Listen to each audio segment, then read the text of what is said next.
샬롬, 하나님의 말씀을 깨닫는 지혜와 그리고 예수님을 닮아가는 은혜가 여러분의 삶 가운데 임하기를 간절히 소망합니다. 비록 저희가 지금 함께 대면 예배로 드리진 못하지만 그래도 이렇게 온라인으로 우리가 함께 기뻐하면서 찬양하고 말씀을 듣게 하신 하나님께 너무나도 감사드립니다. 저희가 지금 2024년 새해를 맞아서 지금 부르심에 대한 주제로 말씀을 나누고 있습니다. 우리는 하나님의 부르심에 대한 분명한 이해가 있어야 합니다. 왜냐하면 하나님께서 우리를 항상 모든 이들을 하나님께서 부르셨기 때문이요. 그래서 부르심에 순종함으로 나아갔을 때 하나님의 능력을 체험하기도 하고 영적인 성장을 경험을 하기도 합니다. 그리고 부르심에 순종함으로써 하나님께 쓰임을 받는 축복을 누리게 되죠. 그래서 부르심에 대한 바른 이해가 부르심이 무엇인지를 우리가 반드시 알아야만 하죠. 하나님이 부르실 때는 때로는 정말 이해할 수 없는 그 아골 골짜기와 같은 길처럼 보일 때가 있습니다. 하지만 하나님의 선하심을 믿고 순종하면서 우리가 나아가면은 믿음의 순종으로 인하여서 아브라함이 믿음의 조상이 된 것처럼 우리도 정말로 크게 하나님께서 쓰실 겁니다.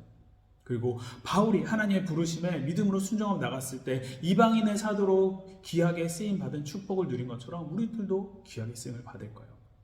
물론 이 아브라함과 바울과 같은 부르심은 없을 수도 있습니다. 하지만 영적 리더도 부르심을 받을 수도 있고 어떤 사역의 부르심을 통해서 우리는 하나님과 동행을 하는 그리고 하나님의 능력을 체험하는 축복을 우리는 항상 누리게 될 것입니다.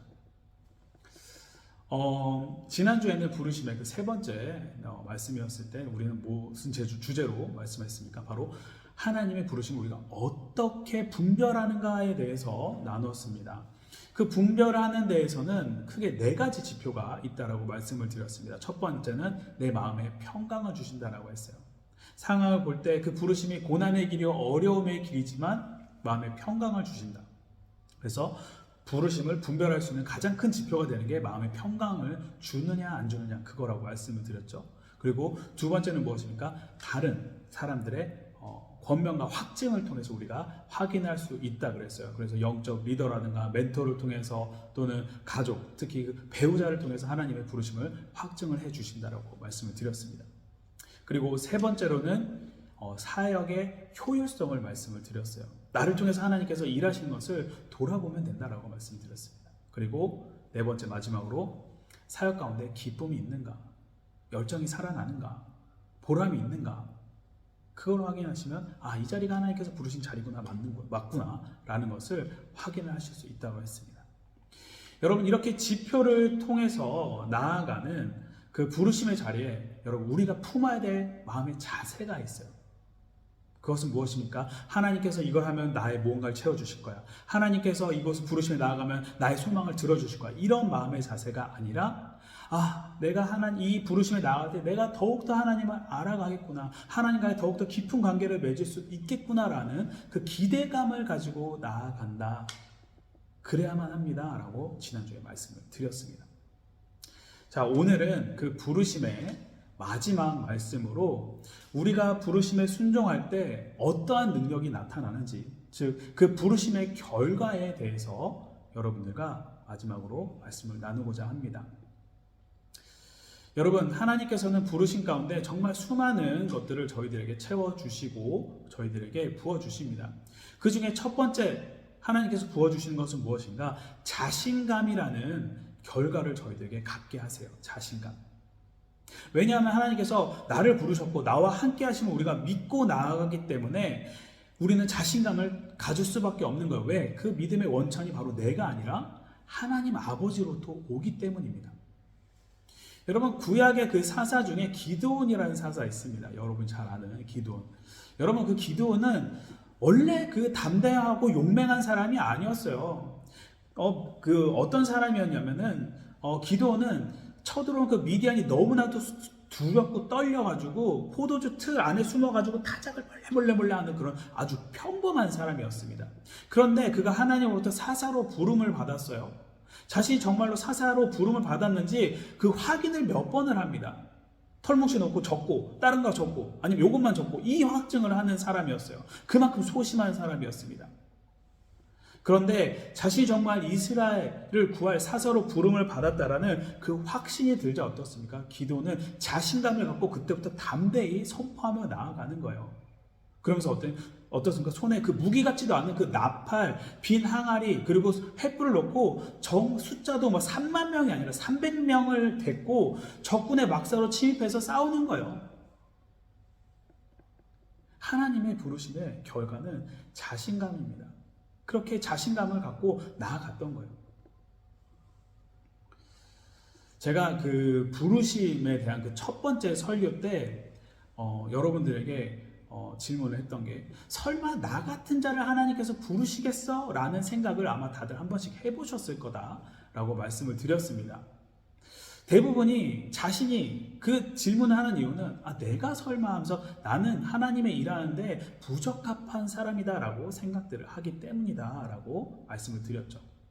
왜 그런 생각을 하는가? 바로 자신의 능력이 너무나도 초라하고 부족해 보이기 때문이에요. 여러분, 그러나 하나님께서 부르시고 세우셨다라고 한다면은 하나님의 부르심에 합당한 능력이 나에게는 없지만 하나님께는 있지 않습니까? 그렇기 때문에 하나님께서 주실 것이라는 것을 여러분 믿고 나아가시기 바랍니다. 왜? 하나님께서 세우셨으니까 그 안에서 승리하기 위해서는, 그 감당을 하기 위해서는 하나님께서 능력을 주실 수밖에 없는 거예요. 그런 믿음을 갖고 나아가셔야 됩니다. 그 믿음이 여러분들에게 자신감을 갖게 하는 거예요. 여러분, 지난주 제가 말씀드렸을 때 제가 그 빌리지 원교회 한 달에 한 번씩 제가 설교를 한다고 말씀을 드렸었죠. 영어 설교를 한다라고 했는데 제가 유창한 사람이 아닙니다. 네, 유창하지 않아요. 근데 제가 그거를 처음에 알겠습니다라고 순종했던 거는 처음에는 통역하시는 분이 계셨어요. 통역하시는 분이 계셨는데 그래서 조금 버겁지만 할 수 있겠구나라는 생각을 했습니다. 그런데 제가 그렇게 가고 2달이 지나서 그 통역하신 분이 갑자기 한국으로 기임을 하셨어요. 네, 2달 만에. 이제는 제가 영어로 설교를 전해야만 하는 그런 상황이 된 것입니다.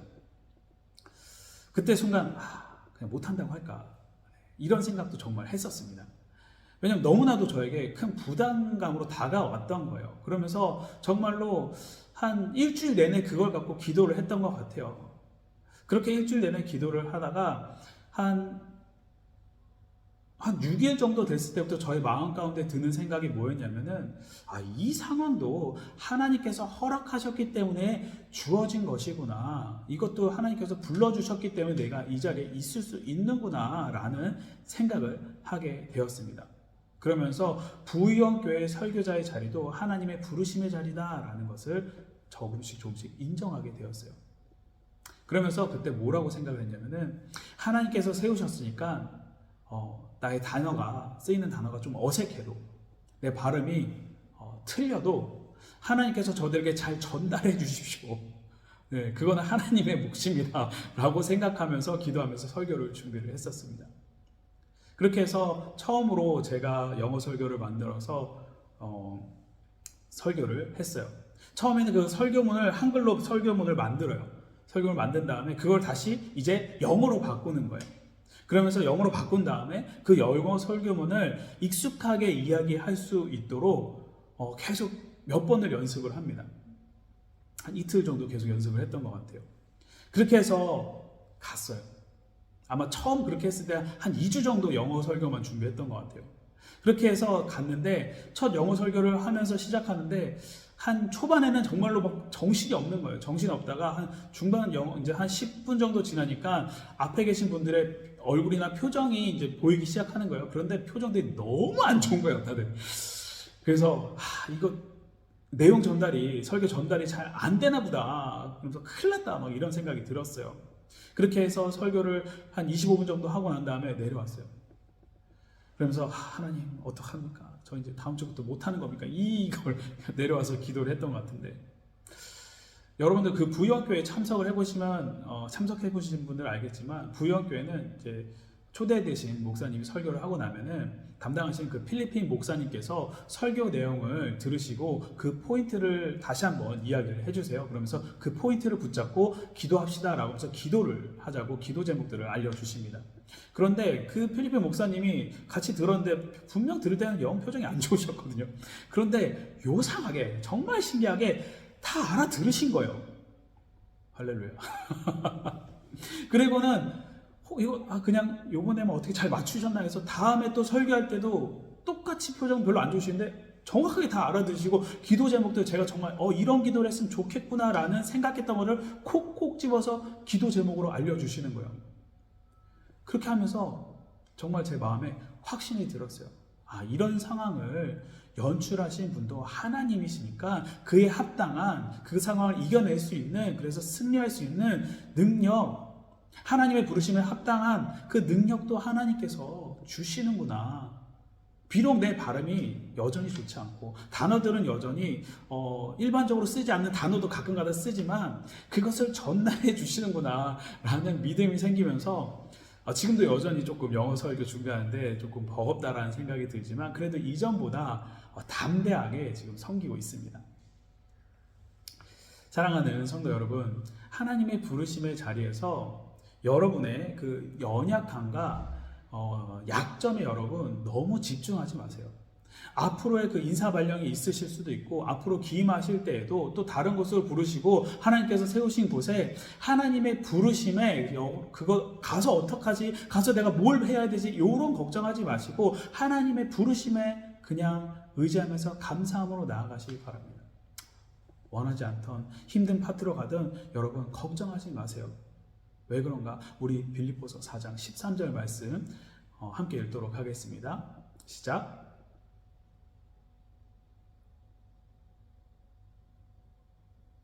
아멘. 여러분, 우리에게 능력 주시는 여러분 하나님께 여러분 집중하세요. 함께 하신 하나님께 집중하시기 바랍니다. 그래서 힘들 때마다, 연약할 때마다 여러분을 부르신 하나님을 바라보십시오. 부르신 분께 하나님께서 부르심의 그 합당한 능력을 하나님께서 부어 주실 것입니다.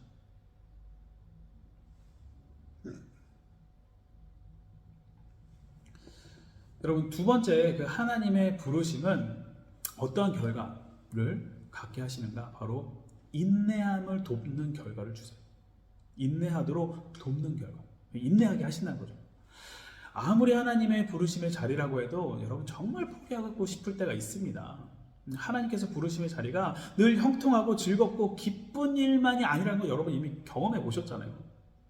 때로는 관계의 갈등도 있고 때로는 외로움을 느낄 때도 있고 낙심될 때가 있습니다. 여러분 그럴 때 좌절하고 포기하고 싶은 마음이 그럴 때가 들어요. 그러나 그때 나를 부르신 하나님으로 인해서 여러분 우리는 인내하셔야 돼요. 제가 예전 청년부를 담당하고 있었을 때 비행 청소년 관련된 그 영상을 보다가 중학교 때부터 이제 완전 깡시골에 살던 분이었는데 중학교 때 대도시로 유학 생활을 하러 온 한 친구의 인터뷰를 보았어요. 진행자가 그분 각 대학생이 유명 대학교의 대학생이 됐는데 그 친구에게 물어본 거예요. 혼자 시골에 살다가 혼자 대도시 와가지고 하숙을 하면서 정말 많은 유혹들이 있었을 텐데 어떻게 그것들을 이겨냈느냐라고 질문을 했습니다. 그 질문의 대답은 뭐라고 했냐면은 본인도 저도 유혹에 빠진 적이 있다라고 하는 거예요. 하지만 그 유혹에서 자신이 이겨내서 빠져나올 수 있었고 그 다음에는 이겨낼 수 있었던 것은 바로 자신을 믿고 도시로 유학을 보내주신 그 시골에 계신 엄마 아빠를 생각하면서 그분들을 실망시키고 싶지 않다라는 생각 때문에 그것을 이겨낼 수 있다라고 답을 하더라고요. 내가 만약 공부를 포기하고 유학의 길에 가게 됐을 때 내가 만약 공부를 포기하고 그 유혹의 길에 빠지게 된다라면은 그걸 놓고 마음 아파하신 그 부모님 때문에 결코 그러면 안 되겠다라는 생각이 들었다라는 거예요. 여러분 우리도 마찬가지입니다. 하나님의 부르심을 포기하고 싶고 그만두고 싶고 나를 부르신 하나님 때문에 그 포기하고 싶은 자리지만 나를 부르시고 나를 믿고 그 자리로 불러주시고 세워주신 하나님 때문에 우리가 인내하고 기다리는 거예요. 그러면서 하나님께서 또 다른 부르심으로 불러주실 때까지 그 자리에서 묵묵히 참는 겁니다. 인내하는 겁니다. 그러면서 그 자리에서 하나님을 신뢰하는 거죠. 여러분, 지혜로운 부모는 자녀가 어떤 그 도전의 상황에 직면했을 때 무조건 옆에 가서 도와주지 않아요. 그리고 못하겠으면 피해, 하지마, 피하라고도 하지 않습니다. 그냥 자녀가 어떻게 하는지 그냥 묵묵히 지켜봐줘요. 힘들지만 문제를 직면하고 그 문제를 싸워나가는 과정에서 격려만을 합니다. 그러면서 그 격려를 통해서 자녀가 스스로 이겨낼 수 있도록 성장하도록 돕는 게 좋은 부모죠. 그 어려움을 겪게 하는 것은 힘든 상황을 너무 겪었을 때 너무 그 힘든 상황을 빨리 벗어난 친구들, 다른 사람의 도움을 받고 아니면 부모의 도움을 받고 아니면 피해서 벗어난 사람들은 똑같은 그 상황이 닥치게 되면은 그것을 또 피하고 이겨내지 못해요. 다른 사람을 그냥 쳐다만 보고 있어요. 자기 스스로 이겨낼 수가 없습니다. 여러분, 하나님께서도 이와 마찬가지예요. 부르심의 자리에서 부르신 자리에서 문제에 직면했을 때 도전을 경험할 때 바로 문제를 하나님께서 해결해 주시지 않습니다. 왜냐하면 우리는 그 문제에 직면해서 하나님께서 그 자리에서 이겨내고 성장하고 그 자리에서 다음 단계로 넘어간 힘을 우리가 갖기를 하나님께서 바라시기 때문에 그 어려움을 허락을 하신 거예요. 그래서 그것을 이겨낼 수 있도록 우리는 때로는 인내가 필요하기도 합니다. 우리 로마서 5장 3절과 4절 말씀 함께 읽도록 하겠습니다. 시작.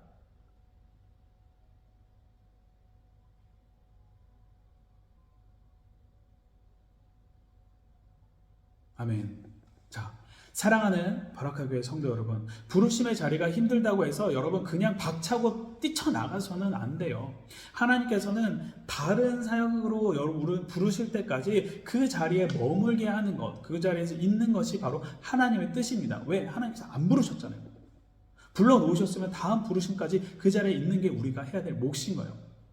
여러분, 저는 지금의 이 바라카 V2 교회 그리고 V1 교회가 지금의 그 시기인 것 같아요.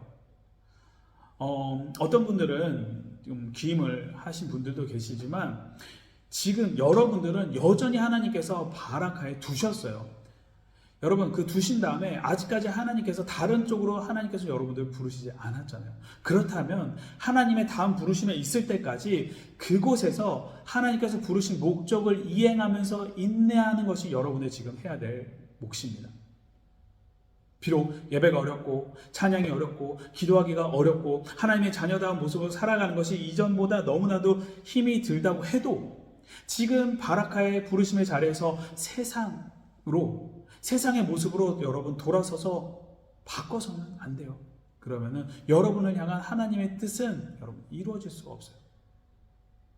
이번에 여러분들에게 지금의 이런 고난과 인내의 순간에 하나님께서 바라카에 있게 하신 것은 정말로 어떻게 보면 하나님의 크나큰 축복인 줄 여러분 믿으시기 바랍니다. 이 상황을 인내하고 견뎌내서 끝까지 하나님을 붙잡고 예배하신 여러분들은 분명히 성장하실 거예요. 그리고 성장하신 여러분들을 하나님께서는 더 큰 자리로 불러주실 거고 더 귀한 자리로 부르셔서 그곳에서 하나님의 사역을 감당케 하실 겁니다. 환난은 인내를, 인내는 연단을, 연단은 소망을 이루어주실 그 하나님을 여러분 기대하시면서 부르심의 자리에서 끝까지 인내하시는 여러분 되시기를 주님의 이름으로 소원합니다. 여러분, 세 번째, 하나님의 부르심은 어떠한 결과를 낳는가? 바로 적절한 권위를 부여를 해 주십니다. 적절한 권위. 부르심을 받은 사람들, 영적 리더나 사역의 리더로 그 자리로 부르셨을 때 그 직임에 대한 권위를 하나님께서는 허락을 하십니다. 그들도 받죠. 순장으로 부름을 받던, 사역의 리더로 부름을 받던 그 직임에 대한 권위를 허락하세요. 여러분 사실 저는 그 바라카 교회와 루아스 온누리 교회 그 성인 형제들 중에서 제가 따지고 보면은 나이가 평균 이하입니다. 나이가 어린 편에 속해요. 그러나 저는 어떻습니까? 목회자로 부름을 받았기 때문에 그 목회자의 목회자로 인한 권위를 하나님께서 허락을 해 주셨어요. 물론 제가 이걸 갖고 제가 막 쓰는 사람은 아니죠. 혹시 그렇다면 혼내주셔야 됩니다. 자, 여러분, 교회의 다른 리더십들도 마찬가지예요. 다른 성도들보다 나이가 어리거나 경험으로 부족하지만 하나님께서 적절한 때의 리더십의 자리로 불러주시고 하나님께서 세워주셨어요. 그건 하나님의 결정입니다. 이렇게 저를 포함해서 하나님이 세우신 리더십들, 이분들에게 부여한 하나님의 권위가 있죠. 이 하나님의 권위를 여러분 잘 사용하기 위해서는 그 부르심에 합당한 권위를 잘 사용하도록 훈련이 필요합니다. 그래서 하나님께서는 사람을 부르시고 그 직임에 합당한 권위를 주시면서 하나님의 뜻과 하나님의 그 방향에 맞게 부르신 자들을 훈련을 하세요. 그냥 던져놓고 보시는 분이 아닙니다. 훈련을 하세요. 그러면서 그 훈련을 감당하게 하십니다. 가까운 예로 여러분 모세를 보세요. 하나님께서 인도자로 세우시기까지 어떻습니까? 미디안 광야에서 훈련의 과정을 거칩니다. 다윗 어떻습니까? 왕으로 부름을 받고 왕이 되어서 왕의 그 권한을 사용하기까지 무려 20여 년이라는 시간이 걸려요. 바울도 그렇죠. 이방인의 사도로 부름을 받고 이방인의 사역을 감당한 게 바로 이방인의 사역을 감당하지 않아요. 이방인의 사도로 부름을 받은 다음에 아라비아 그 사막에서 3년 동안 직접 계시를 받고 훈련을 받습니다. 하나님이 세우시고 그 권위를 부여받은 자들은 이런 그 훈련, 그 연단을 받고 그 부름에 합당한 권위를 사용하는 인물이 됩니다. 그리고 하나님께서는 지금도 부르시고 사람들을 훈련을 시키세요. 여러분, 하나님께서는 먼저 사람을 부르시고 그 다음에 그 부르신 분들을 훈련을 시키시고 훈련된 자를 부르심의 자리에 권위를 갖게 하시고 그 다음에 일을 하게 하시는 거예요. 우리는 이 하나님의 이 섭리를 우리는 알아야 합니다. 그런데 많은 분들 가운데 이런 그 훈련의 단계를 그냥 훌쩍 뛰어넘어버리고 싶어 하시는 분들이 계십니다. 하나님께서 나를 부르셨어. 오케이, 이거면 돼. 그러면서 다른 건 다 필요 없어. 훈련도 다 필요 없어.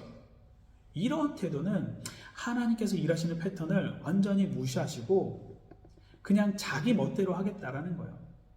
이렇게 부르심 자리에서 이렇게 사역한다라고 하면 결코 좋은 열매를 맺을 수가 없습니다.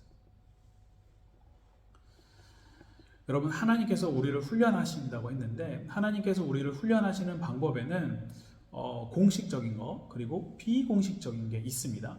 공식적인 거는 큐티 교육 또는 1:1 제자 양육, 또 예수님의 사랑과 같은 교회에서 하는 양육 프로그램입니다. 또는 신학교에서 하는 그런 프로그램이죠.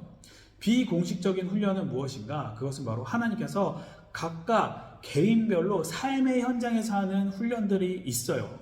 하나님의 자녀다운 모습으로 사람들과 소통하게 하는 것, 자신을 낮추고 겸손하게 하는 그 훈련, 또 어떤 상대라도 이해하고 용서하고 품을 줄 아는 그 사랑의 훈련들, 이거 외에도 예수님을 닮아가는 수많은 비공식적인 훈련들이 저와 여러분들의 삶 가운데 여태까지도 있었고 그리고 지금도 있고 앞으로도 있을 겁니다. 그래서 훌륭한 리더는 하나님께서 허락하신 이 훈련들을 계속해서 배워나가는 자리예요. 언제까지? 평생입니다. 평생. 그런데 세상적인 지식은 사람들이 어떻게든 얻으려고 학원도 다니고 돈을 들여서 자격증을 따는데 많은 분들이 하나님의 일을 하는데 필요한 그 능력들은, 필요한 것들은 뒷전으로 버려두세요. 교회에서 하는 그 훈련 프로그램 그 가장 기본적인 거 있는데 그거는 다음에 할게요. 이렇게 말씀을 하십니다. 하지만 여러분, 우리가 하나님의 자녀로 하나님의 부르심을 받은 자들이라면 그 교회에서 하는 또는 다른 곳이든 하나님께서 허락하신 그 프로그램들은 여러분 되도록이면은 다 참여하시기 바랍니다. 특히 필수 과정이다라고 하는 것들은 여러분 꼭 참여하시기 바래요. 그렇게 참여하시고 주님의 말씀과 기도 훈련을 통하여서 훈련되어질 때 하나님께 쓰임 받는 일꾼이 되는 겁니다. 부르심을 주시는 그 권위를 그럴 때 여러분들이 안전하게 여러분들이 사용하실 수가 있습니다. 근데 여러분, 그 하나님의 부르심에 있어도 사고가 날 때가 있어요. 왜? 훈련되지 못한 자들이 하나님의 일을, 부르심의 자리에 있을 때 사고가 나요. 목회자도 마찬가지예요. 훈련되지 못하면 주어진 권위를 갖고 문제를 일으키는 거예요. 다른 사역자들도 마찬가지예요. 부르심을 받은 모든들은 훈련되어져야 되는데 훈련되어지지 않기 때문에 현장에 나가서 그 권위를 잘 사용할 수가 없는 거예요. 그럼 저는 그 온누리 교회에서 어렸을 때 유년 시절부터 쭉 자랐습니다. 그리고 사역도 온누리 교회에서 거의 대부분의 사역을 했습니다. 그래서 온누리 교회라는 큰 하나님께서 허락하신 큰 조직 안에서 제가 훈련을 받았죠. 한국에 있는 온누리 교회는 아니지만 아니어서 한국에 있는 온누리 교회는 정말 특정 파트를 몇 년씩 맡겨서 특정 파트를 거의 베테랑처럼 만들어요. 근데 저는 해외에 있는 온누리 교회를 계속해서 쭉 다녔기 때문에 어느 특정 파트를 전문적으로 하진 않았지만 전반적인 것을 계속 두루두루 저는 훈련을 받았습니다. 그러다가 작년에 루아이스 온누리 교회를 제가 담임을 하게 되었고 그 다음에 바라카 V2 교회 또 지도 목사가 되었죠. 이렇게 전문적으로 제가 훈련을 전문적으로 몇 번 어느 파트를 전문적으로는 하진 않았지만 전반적인 훈련을 제가 받았기 때문에 무엇을 어떻게 시작을 하고 준비를 해야 되는 것이 어설프지만 큰 그림이 그려지는 것을 제가 느꼈어요. 그렇게 제가 큰 그림을 어설프게 그린 상태에서 1년이 지나고 이제 2024년이 된 것입니다. 그렇게 되다 보니까 이제는 큰 그림과 함께 그 큰 그림 안에 채워 넣어야 될 세부적인 것들이 하나둘 보이면서 어떻게 채워야 되겠구나라는 것을 하나님께서 알게 하시더라고요. 훈련 이후에 하나님께서 그 세부 과정을 알려주셨어요. 그래서 하루의 스케줄을 채우고 한 달의 스케줄을 태우고 그 다음에 1년의 스케줄을 만들게 하셨어요. 어떤 선교의 방향을 잡아야 되고 그와 협력할 사람이 누구고 양육에 필요한 것이 무엇이고 올해는 어떠한 훈련을 해야 되는 건지 이것들을 알게 하시더라고요. 그러면서 1년을 이곳 루아이스 지역에 바라카 지역에 있다 보니까 주변에 도와주실 분이 누구시고 동역자가 누군지를 알게 하셨어요. 이전에는 목회사역과 예배사역, 양육사역, 차세사역 이거를 전반적으로 훈련을 받지 제가 않았다라면 아마 이런 큰 그림조차 아마 그리지 못했을 거라고 저는 생각을 합니다. 그만큼 하나님의 조직 아래서 하나님 아래서 훈련받는 것은 너무나도 중요합니다. 사랑하는 바라카교회 성도 여러분, 부르심에 합당한 권위를 잘 사용하기 위해서는 그 허락하신 훈련에 적극적으로 여러분 참여하시기 바랍니다. 그리고 평생 배우는 자의 모습으로 사셔야 돼요. 큐티 교육을 받고 1:1 제자 양육을 받고 성경 통독을 했다고 해서 여러분 그것만 해서 성경 그 훈련이 마치는 게 아니에요. 하나님의 권위를 사용하기 위해서는 여러분 끊임없이 성장해야 되고 끊임없이 배우셔야 됩니다. 언제까지? 주님을 만나는 그날까지 영적인 성장에 힘쓰시는 여러분 되시기 바랍니다.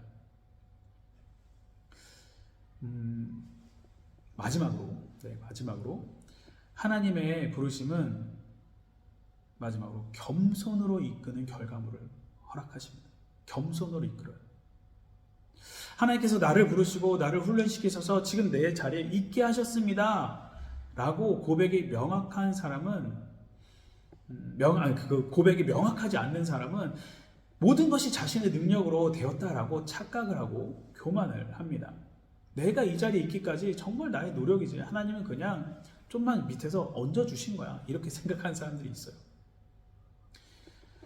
여러분 성경을 보면은 하나님의 부르심을 받고 노년에 이 교만으로 인하여서 진짜로 패망하는 인생들이 정말 많습니다. 다윗도 그래요. 다윗은 노년에 교만함에 빠져서 어떻습니까? 인구조사를 해서 하나님께 혼이 나죠. 솔로몬은 어떻습니까? 부름받아 지혜를 받습니다. 그와 함께 엄청난 부와 영광을 누리는 삶을 살았어요. 그런데 노년에 교만해서 어떻습니까? 이 모든 것이 자기의 능력대로 되었다라고 하면서 온갖 잡신들을 우상을 숭배하는 죄를 범하게 되고 확 무너져 내리죠. 그리고 다윗의 아들 중에 누굽니까? 압살롬. 하나님의 부르심이 없었는데도 자신이 다음 왕이 될 거라고 자기 스스로 확증을 해요. 확신을 합니다. 그러면서 하나님이 확인도 안 해주셨는데 부르심도 없었는데 자기가 왕인 것 마냥 확인을 하다가 어떻습니까? 나무에 걸려 죽습니다. 여러분, 오늘날에도 마찬가지예요. 그 물질의 청지기로 부름을 받아서 하나님께서 부어주신 부로 인해 자신의 능력으로 이는 부하고 생각하고 교만해져서 무너져 내리는 크리스찬 사업가들이 많습니다. 특히 요즘에는 그 젊은 세대로 가면 갈수록 더욱더 나의 능력으로 되었다라고 생각해서 끊임없이 자기의 스펙과 자기의 능력을 탐하고 하는데 많은 젊은 친구들이 열심을 냅니다. 그러면서 반대로 하나님은 점점 필요 없는 존재가 그들에겐 되어버려요. 목회자도 그래요. 하나님의 은혜로 교회가 부흥하고 엄청난 축복을 누렸는데 노년에 돼서 이 모든 은혜가 내가 열심히 해서 그래, 나의 능력 때문에 그래 라고 생각하면서 자신을 부른 자를 망각하고 교만에 빠진 목사님들이 많이 계세요. 하나님의 뜻에 구하지 않고 자기 권위인 양 행사하시는 목사님들이 계십니다. 그런 분들 보면 참 부끄러우면서도 혹여나 내가 저런 자리에 가게 되면 나는 정말 그런 자리에 가게 돼서는 정말 하나님만 찾는 사람이 되었으면 좋겠습니다 라고 그때마다 기도를 하면서 차라리 그럴 것 같으면 그쪽까지는 안 올려주셔도 됩니다 이런 기도도 합니다. 여러분, 그래서 부름을 받은 사람들이 교만해지지 않고 겸손하기 위해서는 어떻습니까? 항상 나를 부르신 분을 항상 기억하셔야 돼요. 나를 부르셔서 지금 이 자리에 앉게 하신 분이 하나님이심을 기억하면서 그분을 경배하셔야 됩니다. 찬양하셔야 됩니다. 그래서 내가 자랑할 것은 하나님밖에 없고 나의 약함을 자랑하셔야 되는 거예요. 오늘 말씀을 마치도록 하겠습니다. 오늘까지 해서 4주간 하나님의 부르심을 주제로 여러분들께 하나님의 말씀을 나눴습니다. 하나님은 우리를 사역의 자리로 부르셨어요. 여러 방법을 통해서 부르셨습니다. 하나님의 이 부르심을 알기 위해서는 어떻습니까? 가장 먼저 내 마음이 평안한지를 확인해 보셔야 합니다. 영적 멘토의 말과 가족의 말에도 귀를 기울이셔야 돼요. 그리고 그 사역을, 부르심을 생각하면 기쁨이 있는지도 돌아보셔야 됩니다. 그렇게 여러분들이 부르심의 자리에 나아갔을 때 어떤 마음을 갖고 가셔야 됩니까? 하나님 알기를 기대하는 마음으로 가시기 바랍니다.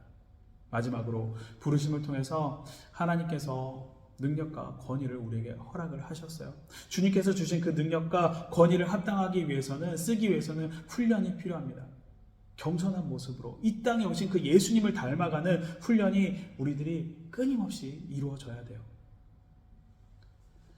언제나 그 하나님의 부르심에 순종하며 기쁨으로 부르신 곳에서 하나님을 높이고 경배드리는 그 열심을 내시는 바라카교회 성도분 한 분 한 분 되시기를 주님의 이름으로 간절히 축복합니다.